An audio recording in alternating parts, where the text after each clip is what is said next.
When single dad Ethan joked, "You could just move in." He never expected the CEO to show up at his door the next morning with 2 suitcases and a trembling smile. What happened after that changed everything he thought he knew about love, loyalty, and second chances. Ethan Hale liked to believe he had everything under control, well, everything except life, bills, and a 6-year-old daughter who refused to wear matching shoes. He was a mechanic at a mid-sized auto shop, the kind of man who survived on instant coffee and the stubborn belief that tomorrow might be kinder. His daughter Lily, all curls and chaos, was the only piece of brightness he carried into every shift. But that morning he wasn't prepared for her. Aria Lockwood, CEO of Lockwood Innovation, the new owner of the entire auto chain after a massive corporate buyout. She didn't look like CEOs did in movies. No icy stare, no robotic tone. She walked in drenched from the rain, hair messy, mascara smudged just enough to prove she was human. She placed her car key on the counter with a sigh that sounded like defeat and whispered, "It died again. I'm sorry, I didn't know where else to go." Ethan couldn't help the grin that rose. "Boss, your car hates you." Aria blinked at him, then laughed softly, the kind of laugh that felt like seeing sunlight after a storm. For the first time in months, he felt something shift in his chest. As he tinkered with her engine, she stood nearby, asking about tools, Lily, life, anything but her own problem. Ethan noticed the shadows under her eyes, the way her fingers trembled when her phone buzzed with corporate notifications. When he finally fixed the car, she looked so relieved he couldn't resist teasing. "You know, you could just move in. I'd fix your car every day." He said it jokingly, completely jokingly. Aria froze. Her smile flickered. Then she whispered almost so quietly he missed it, "Maybe I will." Ethan left it off. "Yeah, right." The CEO moving into a tiny 2-bedroom rental with leaking ceilings and a broken front step sounds perfect. Aria didn't laugh back. Instead, she nodded once, eyes glistening as if she were holding back a truth she hadn't shared with anyone. That night, Ethan made spaghetti, while Lily ran around the living room shouting about how she would be a unicorn when she grew up. The apartment was small, loud, chaotic, but it was theirs. Around 11 p.m., as he put Lily to bed, he replayed Aria's expression. That strange flicker of pain when he made the joke. Why did she look like she needed a place to move in?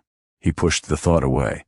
CEOs didn't show up with problems. CEOs didn't need single dads in broken rentals, except at 7:12 a.m., a knock thundered on his door. Ethan opened it and froze. Aria stood there on his doorstep. No makeup, no blazer, no corporate armor, just 2 suitcases and eyes that looked like she hadn't slept all night. "I'm sorry," she said, voice shaking. "But you said I could move in." Ethan's breath caught. Lily peeked around his leg, whispering, "Daddy, is the lady from the shop gonna live with us?" Aria's lips trembled. "I didn't know where else to go."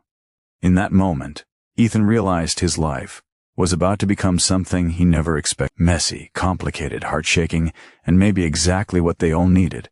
For 10 full seconds, Ethan forgot how to breathe. Aria Lockwood, who probably had chandeliers more expensive than his car, was standing in his doorway waiting for permission to enter his peeling paint life. He stepped aside slowly.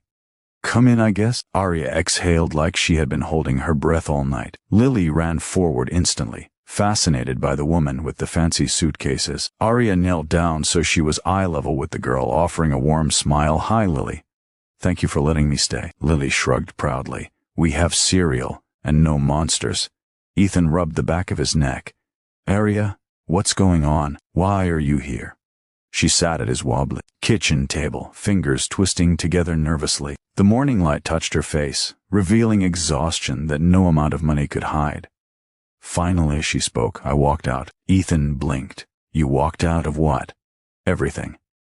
Her voice cracked, the CEO mask slipping completely. She told him about investors who treated her like a puppet, a fiancé who loved her position more than her, board that threatened to remove her if she didn't work non-stop, a house so silent it echoed when she cried. "I realized yesterday," Aria whispered, "that I didn't have a home.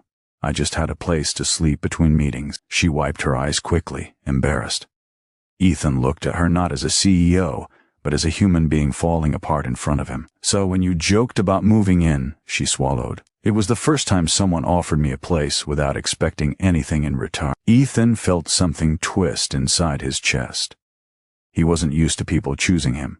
Still, he hesitated. "Are you sure you want to stay here?" It's small, loud, kind of falling apart. Arya looked around, her gaze landing on Lily dancing with a plastic unicorn. It's warm, she whispered. And real. That's when Ethan said quietly, you can stay. For as long as you need. Her breath shuddered. Thank you. The days that followed were nothing short of surreal. Arya helped Lily get ready for school, learned how to cook scrambled eggs badly, and insisted on fixing the broken step outside, despite having no idea how tools worked. Ethan found himself laughing, really laughing more than he had in years, but something else was happening too. Their conversations grew deeper. Their glances lingered longer. Arya's walls began to crumble, revealing a woman who wanted simple Joyce family dinners, messy drawings on the fridge, laughter echoing across small rooms. One evening, while they washed dishes together, Ariana whispered, I don't know where my life is going anymore. Ethan handed her a towel.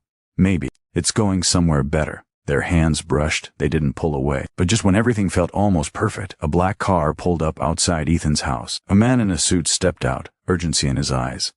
Miss Lockwood, he said firmly. The board demands you return immediately. Your disappearance has caused chaos. We need you back by tomorrow. Arya stiffened, fear and pressure instantly crashing back into her body. Ethan watched her expression shift, the weight of her old life closing in like a tightening fist. The man added, if you don't come back, you may lose everything. Arya looked at him, then at Lily cuddling her unicorn, and finally at Ethan. Her voice was barely a whisper. I don't know what to choose. And with that single sentence, Ethan's heart broke, because for the first time he realized he didn't want her to go. Not now, not ever.